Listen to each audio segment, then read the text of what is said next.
Well, let's hear it first for CD19. We rock. Thank you, everybody, for showing up. And apparently, we are turning up the heat because we're feeling it today, aren't we? Now, net neutrality, let's think of it this way. Everything that everyone has spoken about before, and this organization, this day, could not have happened without the platform of an internet. And with the internet platform that we have to be able to communicate, to be able to get independent information, we are now finding that we are at risk. Because, as my group from Ulster People, Justice and Democracy, that came out of the Bernie Sanders campaign, we understand that dark money is the cable companies wanting to take over the internet. The interlocking directorate, the military, industrial, media, prison complex is pushing against our constitutional rights, the First Amendment in particular. And they want to take our ability to be able to have free speech, to be able to communicate, to be able to mobilize, to be able to fundraise. I'm sorry this room isn't packed with people, but I'm going to ask all of you to commit to telling 20 people to take action today, and I'm going to give you a way that you can do something about this, and then have those 20 people make 20 other people commit to doing something about this. In 2015, the cable companies wanted to be able to repeal what is Title II. It's something that's called, it was an act that was put in place in the 1920s when telecommunications began.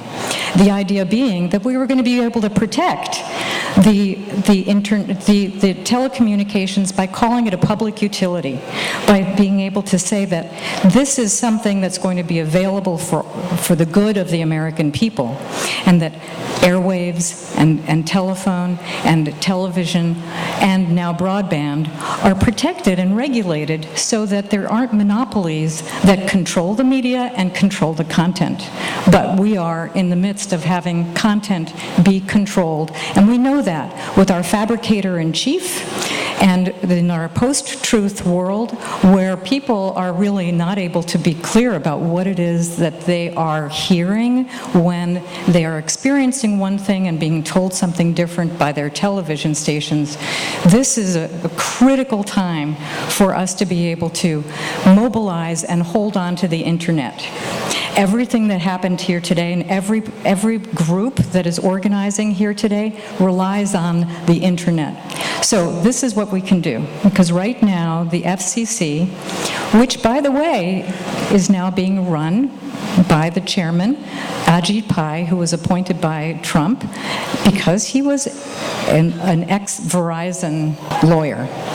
So Verizon, AT&T, and Comcast these are the giant cable companies that are putting pressure on the FCC. In 2015, 4 million people spoke out about this, and we were able to keep the internet the way that it is. And think of it this way. The internet is kind of like a highway.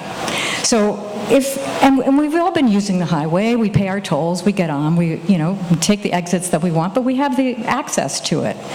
But this is about, right now, the cable company saying, we want the whole highway, and they're going to leave us maybe the shoulder, maybe just the dust. So personally, I like and I depend on Amy Goodman and Democracy Now! To be able to get information, independent news. And that may not be available. But all of the websites that we like to use and all of the social networking that Patrick Sullivan was talking about before cannot happen without the internet. So the FCC, this time around, we had 4 million people last time stop the change. This time, there are already 5 million signatures on the website, and we have until July 17th to bring it up to, I'm hoping, 8 million. I've been in contact with people all over the country, indivisible groups all over the country.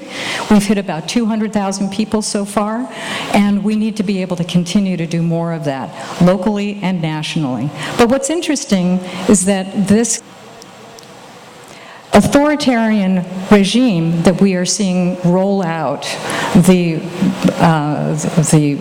their agenda is now actually saying and counter-alleging that the internet, that the FCC public comments are not credible. So we need, and they're calling into question some 500,000 of them. We cannot let this continue to happen. So what we have is a fact sheet with information. You can go home today with the information that we have at our table and go on to the FCC website and post your public comment. And then hand it off to somebody else so they can post their public comment. Now, if this, for some reason, still, as Ajit said, well, it's not a popularity contest. So what if 5 million people are interested in maintaining net neutrality?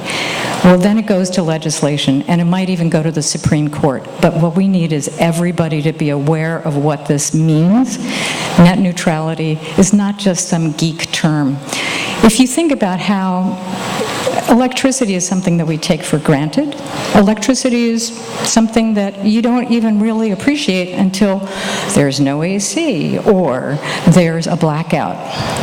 Well, if we have or allow this authoritarian dark money influence actually take control of the internet, we will be back to flyers and smoke signals. And honestly, in this fast-paced world that we're in, we cannot afford to lose time like that because they are rolling out so fast. So we have to take initiative now.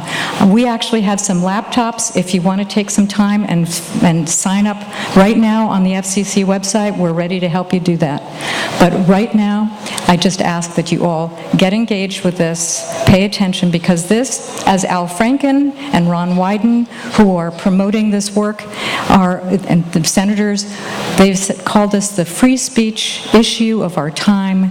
This is a constitutional crisis. This is coming against our First Amendment rights, and we have to stop it now so that we can continue to be in contact, communicate, mobilize, fundraise. And remember, all of this is happening in the background while all of the other drama is taking place. But this is critical that we become familiar with it. So thank you all for your initiative, and power to you and power to everybody here. Thank you. Thank you.